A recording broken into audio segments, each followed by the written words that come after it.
Hi everyone, just to introduce myself, I'm Emily Pallo, a director from Chamberlain Gaunt Architects, and ran the BCO Next Gen Design Competition alongside the Next Gen Committee. Today I'm joined by Benjamin Koslowski, Sam Ki, and Chris Radley from Fletcher Architects, who submitted a really fascinating submission called Futurework. So thank you all for joining me for the interview today, and congratulations for winning the competition. So we'll just kick off with a few questions, and we'll start by asking Chris, can you introduce your idea and give us a bit of a summary about what Futurework is? So yes, I'm Chris. I'm one of the associates at Fletcher. Ben is our research lead, and Sam, one of our architects who produced the drawing that our entry was based upon. So Fletcher work across interiors, architecture and urban design, and that kind of multi-scalar thinking really informed our Futurework entry. So Futurework is a piece of research that looks at where we might work in the future. It was an animation and supported by a graphic book. And the aim was to encourage wider discussion really with the people that we work with. It wasn't designed as a specific solution, but more kind of prompt for discussion. And I guess the kind of underlying output was that we think that the future of workplace is probably not just an office, but is more a network of connected places. They could be cafes, work hubs on the local high street. And I think sort of tying all that together are key themes of changing patterns of work, improving people's health and sustainability. Thank you, Chris. And then I was going to ask Sam, what was your inspiration behind Futurework? Yeah, sure. There has been lots of discussion across the practice since the beginning of the first lockdown in March 2020, and the flexibility and the informalness of Futureworks seems to somehow excite everyone at that time at the beginning of the pandemic, and working from home was once again becomes very welcomed by everyone. And there are many predictions about how our patterns of work would actually shift permanently. And we start to think that having been forced to work remotely might bring about a cultural shift in the attitude towards working from home or working at the office, or how people might work in the future. So actually, we think that remote working over the past 1 year has really emphasized the value of face-to-face interaction and collaboration between people in the same place, which inspires the development of the project and the piece. The project is a response that also draws on ideas that we have already been developing through other projects in the office, and then we bring them together with response to the pandemic as a springboard for discussion. That's really interesting. And I think it's interesting how, something major like pandemics or recessions, obviously things that we don't expect to happen, like very negative things, they also kind of inspire people to innovate and kind of rethink how they do things. So I think that's quite an interesting concept. I was going to move on to asking Ben if you could maybe speak a little bit about some of the ideas around Futurework and how you've been able to bring them into your day-to-day job and perhaps into your projects since the competition. Has it inspired how you've been working at Fletcher Priest? Yeah, so first of all, in terms of how the piece has informed our day-to-day working, actually, I think the key thing is that we've used the animation to have lots of discussions about the longer-term shifts concerning the workplace, and not just about how we get back to offices in the short term, but to think much more bigger picture.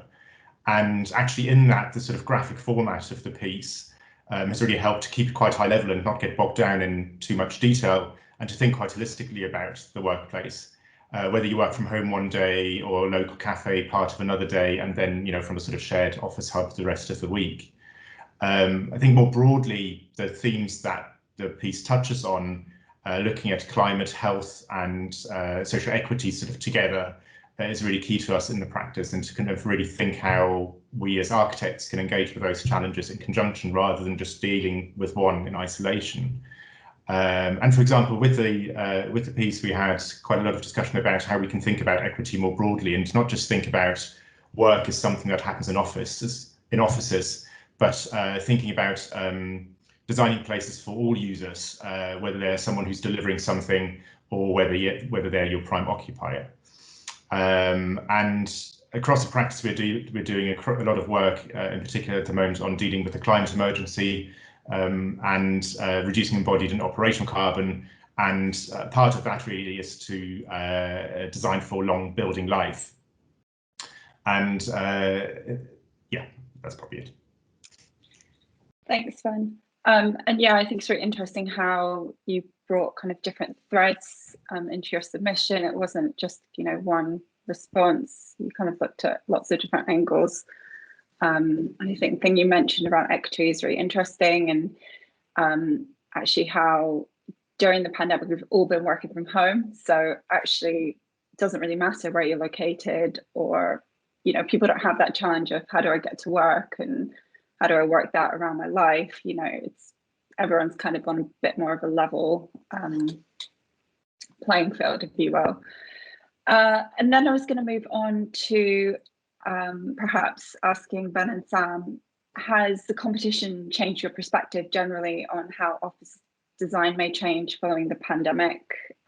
Perhaps that's through your submission or some of the things you saw presented during the competition.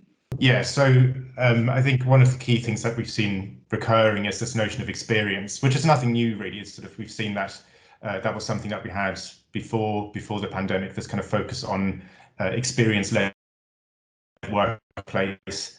And, you know, the pandemic just seems to have placed much greater emphasis on that even now. But beyond that, and again, much sort of bigger picture, for us, it's just becoming much clearer how the workplace is so intrinsically interlinked, not just with the health crisis, but with the climate emergency and the social challenges that we're facing. And I guess it's also very interesting to hear from different people, including, for example, agents that we have talked to and people that we presented our piece to, and their feedback. And we noticed that the expectation of baseline has shifted a little bit. For example, the consideration of, you know, providing high quality bike facilities, focusing on well-being, how to design a building that is offering more compared to traditional, you know, the building design. And I think so. Basically, it changes over the course of pandemic. The novelty of working from home, seasons and technology, and all these things come together. It seems too early to be definite on, you know, what the permanent changes would be. But what we think the piece has inspired us, or the process has inspired us, is that other than people will be expecting more choices in the future, how they are gonna work, whether working from home or working in the office, or what can an office offer to people and to users.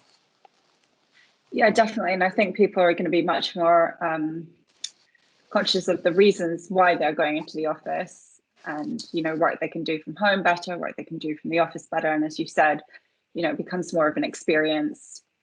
And I think the point you made about technology is really interesting as well, and specifically how that's going to work when we have some people working remotely and some people working in the office, and how everything links up, and just improving all of that infrastructure. And then finally, what is one thing that each of you would like to see more of in the industry by 2025, just generally? But there are lots and lots of conversation and rethinking has been taking place in the industry over the past year. And we sort of see that a lot of things will be drawn together. And all this conversation that we have had over the past 12 months will then be, you know, combined together, and then we'll be able to look to the future beyond the pandemic to ask the question about, you know, how buildings can better support people, their health, and also the environment as well. And I think to add to that, over the past year, we've seen quite a lot of really quite open open conversations about, you know, where things are going and what the challenges are we're facing, much more than we had previously. And, you know, we're hoping that that's something that will continue, that sort of open mind about the places where we work and how we create those with all the stakeholders and clients and everyone else who's part of the design team who's involved in that. Yeah, I'd just add, I think it'd be interesting if commercial developments picked up more on the qualitative aspects of buildings design rather than just the quantitative, which is maybe the way it's been driven before the pandemic. Because I think now that workplaces don't just have to sort of compete with each other commercially, but also people's homes. And I think they have quite different, obviously different environments. So it's really interesting to think about how an office can compete with someone's home to sort of draw them to work there rather than at home. Yeah, definitely. And I think it's very interesting thinking about actually how people might need to adapt their homes in certain ways as well to make them up to standard and to make them comparable to how it would be, you know, working in the office. So it's a bit of both ways. Perfect. Thank you guys for that. And well done again on your winning submission.